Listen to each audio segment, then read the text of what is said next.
My name's Ellie. I'm a programme officer in the evidence team, and I'll be talking to you about the age toolkit.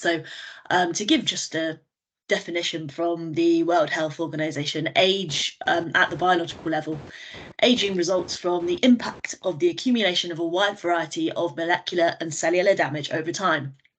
But as we all understand, age and aging are experiences sort of shared by everyone. Experience is shared by everyone.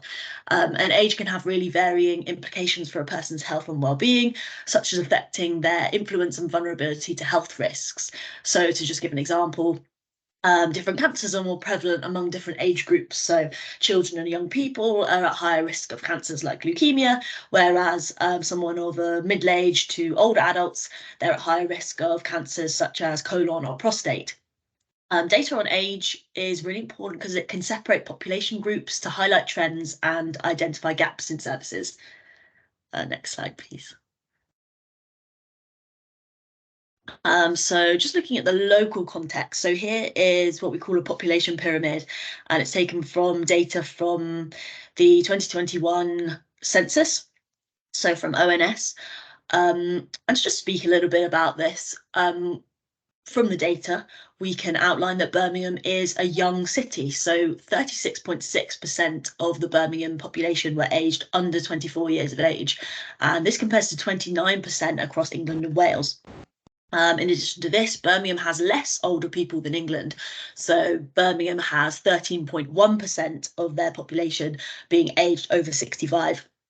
And this is in comparison to 18.6% nationally. Despite this, Birmingham did still see an increase in the number of people aged over 65. So an 8.9% increase versus a 20.1% increase in England. And comparing the 2011 and 2021 census, Birmingham saw an increase in the 50 to 59 years age group, whereas a decrease in the 0 to 4 years age group. But this was also reported nationally. So clearly we can see that the 20 to 24 year age group is the highest in Birmingham in males and females. And as the population gets older, the number of people at older ages is going down. Next slide, please. So measuring age, why is it important to measure age? Age is a really key determinant of health and well-being, as well as a factor that influences how people interact with health services and interventions. So I've sort of split this up into looking at a person-centred approach and just general service improvement. So from an individual level, collecting data on age really can improve individual care in public health interventions, as it can provide information on the specific needs, risks and opportunities for different age groups. Collecting data on age helps us to provide care and support that's really sensitive to the experience of people of different ages. And in terms of general service improvement, collecting data on age can help identify and address health disparities and inequalities. It's helpful to monitor and evaluate the sort of quality and effectiveness of our services and identify any gaps and areas for improvement. Data on age is really important to design and implement policies and programmes that promote health equity and social justice. And also measuring age and collecting data on age can help prevent people making age-based assumptions, and this is across the board. So assumptions about infants, children, adolescents, young people, working age people and the elderly. Next slide, please. To look at a sort of age-specific example, this is taken from the evidence team's deep dive. So deep dives are sort of in-depth health needs assessments, and this was looking at end of life, so older people that are dying or at death. And it sort of sets out the railway stations in Birmingham, but looking at life expectancy.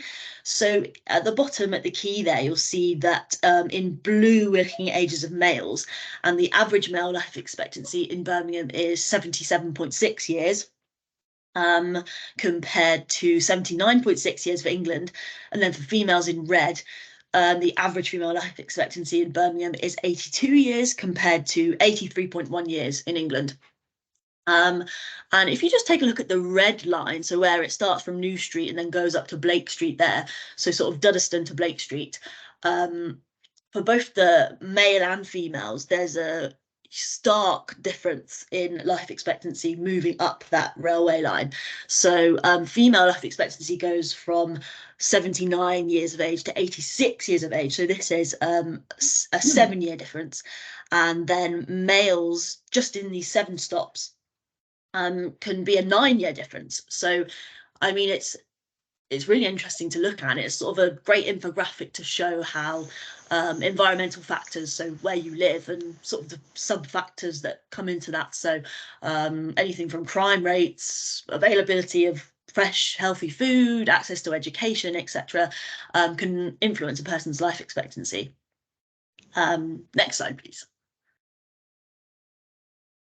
So this is an example of what the age question would look like for the demographic questions. So please select the age group that reflects your age. So you can either write your age as the single year, so whatever your age is as a participant in a questionnaire.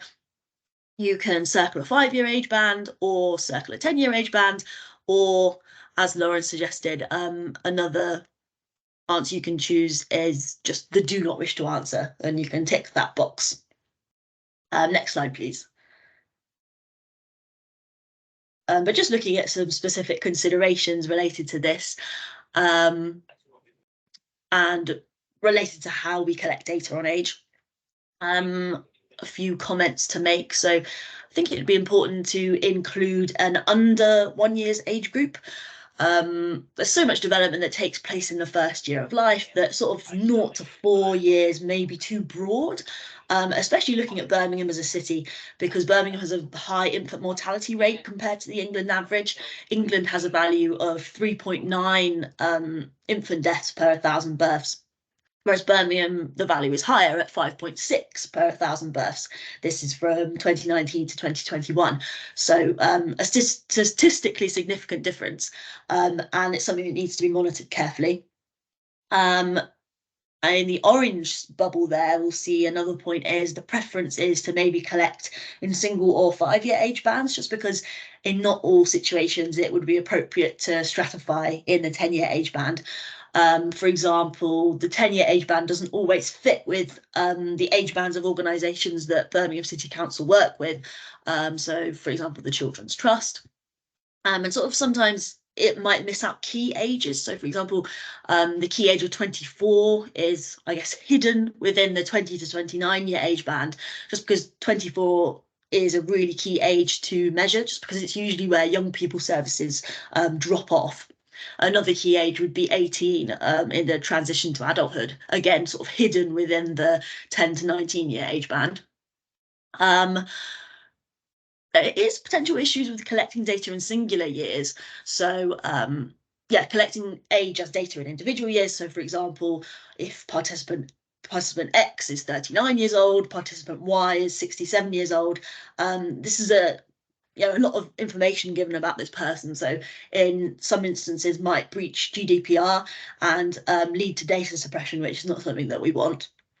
But then we look at potential positives. So this toolkit, as you'll understand, has different options for collecting data relating to age. And one benefit of this is that the option chosen can be sort of matched to the needs of those using the toolkit. So for example, if you're needing to collect data on adults, the single year age band could be chosen, as this would allow for the data to distinguish between those above and below 18 years of age. Whereas if the purpose is to look at older adults, the 5-year age band may be more appropriate, as we'll still see that cutoff from 65 years of age. And really the important thing here is that the person or organisation using the toolkit, so in this case Birmingham City Council, need to consider sort of in advance how they might use the data to help guide their choice.